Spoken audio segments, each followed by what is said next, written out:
40 years ago, when I activated Kundalini, I was a blank slate in more ways than one. For one, I was a lost soul, immature and self-destructive. Two, I had never heard the term Kundalini. To give you an idea of just how surprising it was to watch this alien energy take over my being, the book I was practicing Kundalini meditation with, The Secret of the Golden Flower, does not even mention the term Kundalini once, even though it's an ancient method for awakening it. Not one mention, nada. Instead, it uses the term primal spirit to denote Kundalini in opposition to conscious spirit, which is a stand-in for the ego. So the book outlines a meditation method which I dutifully practiced for over a year. At the same time, it presents some venerable insights into human ontology, sort of like the ideas that Michael Bradford was talking about. Specifically, insights on the battle between the primal spirit and conscious spirit, and how, if you succeed in following the method correctly, you will awaken the primal spirit, Kundalini, and it will dislodge the conscious spirit, the ego, and take its place as the rightful ruler, the guiding instrument of your being. Basically, it states that under the thrall of the conscious spirit, you have been going about life all wrong. Activating the primal spirit, Kundalini, fixes this. Little did I know these words would be prophetic, that over time, Kundalini, primal spirit, would do exactly that, completely overhaul my being. Of course, it's not very meaningful until you're actually living it. Not that once awakened, Kundalini takes care of every aspect of your life. No, it's a gradual process. I had to first surrender to it before it changed me somatically, metabolically, anatomically, hormonally, so that as a result, I could watch these organic changes affect my psychic and emotional states, my mental capacities, and my spiritual nature, allowing me to see and perceive metaphysical activity and experience a conscious energetic shift in being. In effect, the awakening experience resembles a nuclear reaction as matter in the form of sexual energy collides with consciousness in a kind of quantum event. Back then, 40 years ago, in the early 1970s, there were no Kundalini support systems, no methods for activating this energy, not that awakening Kundalini or the primal spirit was my actual goal. For most of my practice, I considered the discussion about primal and conscious spirits to be so much allegorical babble. It was only when I started feeling sensations inside my body, the awakening of certain energy centers, that I began to take what I had been reading seriously.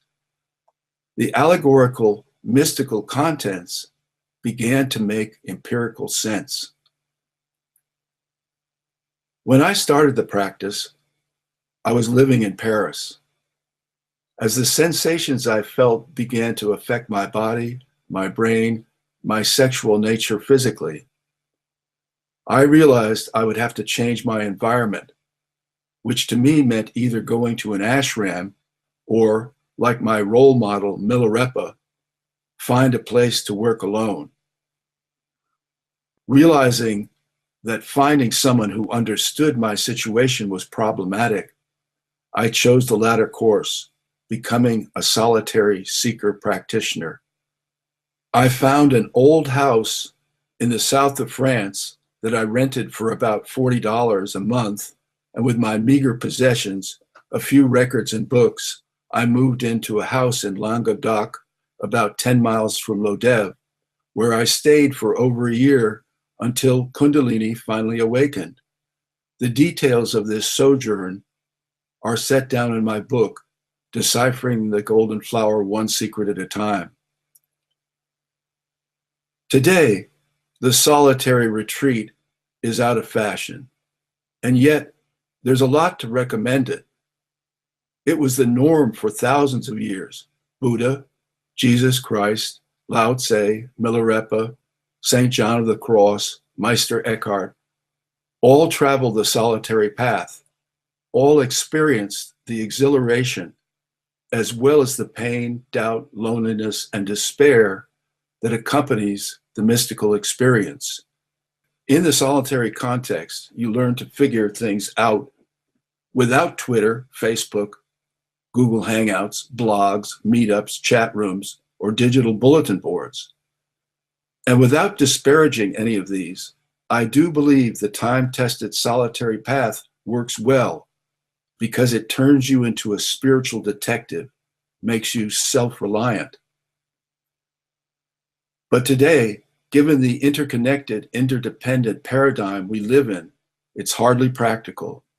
Today, my $40 a month fortress would cost $400 to $1,000 a month. Nevertheless, since those bygone days of 40 years ago, not only have the number of individual Kundalini accounts increased exponentially, they have done so regardless of geography, culture, language, and religion. What's more, these accounts share many of the same effects. People state they experience the same effects or results over and over, time after time. Kundalini affects them in the same ways. What does this mean? It means that Kundalini is no longer dependent on any institutional orthodoxy.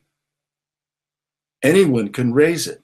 You don't have to be trained in science, education, religion, business, or politics. You don't have to be a cult follower. As a matter of fact, it's probably better if you aren't under the influence of any orthodoxy, religious or otherwise. Why? Kundalini is a branch of biological science in search of validation, and it should be approached as such. Somewhere around 1931, there occurred a major cultural and social milestone.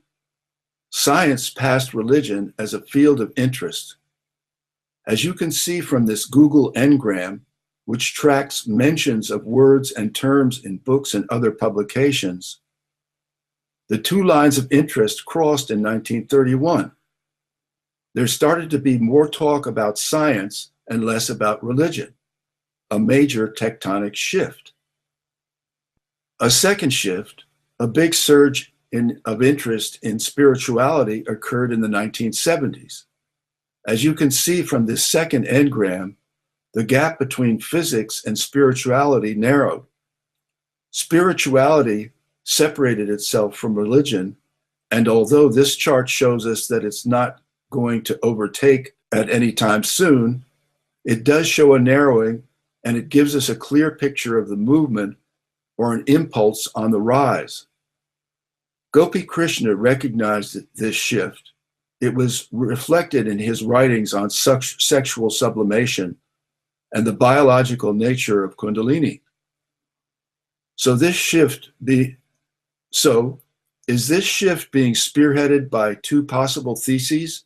One, the notion that an energy continuum, some call consciousness, is causing a greater number of quantum events that release sexual energy in greater numbers of people, which awakens Kundalini with greater frequency. The biological basis of Kundalini is now being passed on through genetics at a greater rate. And as such, we no longer have to strive to awaken it because nature is doing the job for us. In effect, we're being pollinated by an evolutionary impulse. Or, two, there are simply more people practicing the mindful arts and meditation methods that lead to Kundalini activation. Examples of the first theses are found in the rise of spontaneous Kundalini events, caused, it seems, by any number of triggers, from drugs to sexual encounters, from doing nothing at all to eye gazing. At present, we don't know a lot about the reasons for these events, but we are beginning to study them. A case study that illustrates the second thesis is the work of Dr. Herbert Benson, the creator of the relaxation response, a movement which divorced meditation from its religious influences. If you think about it, the popularity of pastimes like meditation has motivated the disassociation of religion and spirituality. As more people begin to meditate to relieve stress, EKG and other tests showed us there was a science behind meditation. Its effects could be measured. And that's why more and more people meditate, because it's become a secular pastime, which has removed the barrier for many individuals put off by having to adhere to some religion in order to participate. Meditation became an acceptable self-improvement activity like aerobics. Dr. Benson imported his method from the East, making sure it remained agnostic and relatively safe. By this, I'm referring to the fact that he imported only the first two steps of the Venerable Eastern method: diaphragmatic deep breathing and control of heart rate. I wondered why he had left out the final step, the backward flowing method, the step I discovered in The Secret of the Golden Flower and was finally able to master, the key to raising Kundalini. I figured he had left it out for one of two reasons. Either he didn't understand it, or he was afraid its implementation would be problematic for the average Western practitioner. My analysis is echoed in Halfway Up the Mountain, the error of premature claims to enlightenment, a book by Mariana Kaplan. Unfortunately, but inevitably, in the mass importation of Eastern spiritual traditions onto Western soil, what has been imported are the visible, tangible practices. In other words, formulas, but not the cultural matrix from which they arose. So while stress relief meditation or meditation light has continued to make headway, Kundalini meditation has no real substantive connection with the Eastern tradition from which it sprang. In the West, Kundalini activation methods are fragmented and frequently at odds with one another. Eventually, this will get straightened out. The will is there, and so are the signs of progress. Because of the surge in numbers, it's obvious that Kundalini has influenced the global shift in consciousness, but it still lags behind other trends. As you can see from this chart, there's still a lot of work to be done. When you mention Kundalini in the same breath with many of the other sacred cows of the spiritual movement, Kundalini garners nowhere near the same name recognition. The reasons for this might be discussed in the Q&A that follow the presentations, but it's important that these reasons are discussed. If Kundalini is to be positioned as a subject that scientists are eager to explore, Kundalini needs to attract and achieve critical mass. We cannot stand idly by. We must perfect safe and repeatable methods for awakening Kundalini, and we must document the various triggers and effects of the Kundalini experience. Fortunately, a passing of the baton from an older generation of explorers like myself to a generation that had firsthand contact with Gopi Krishna, the 20th century's foremost writer and researcher on the subject, has begun.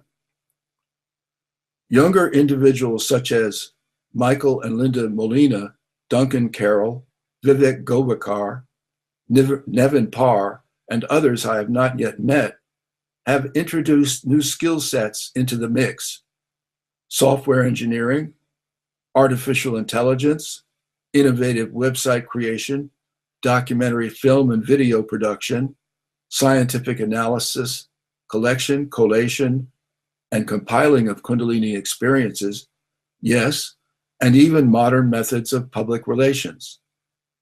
We look to these young persons to spearhead the repositioning of Kundalini as a subject that achieves the critical mass necessary to eliciting scientific interest and peer review.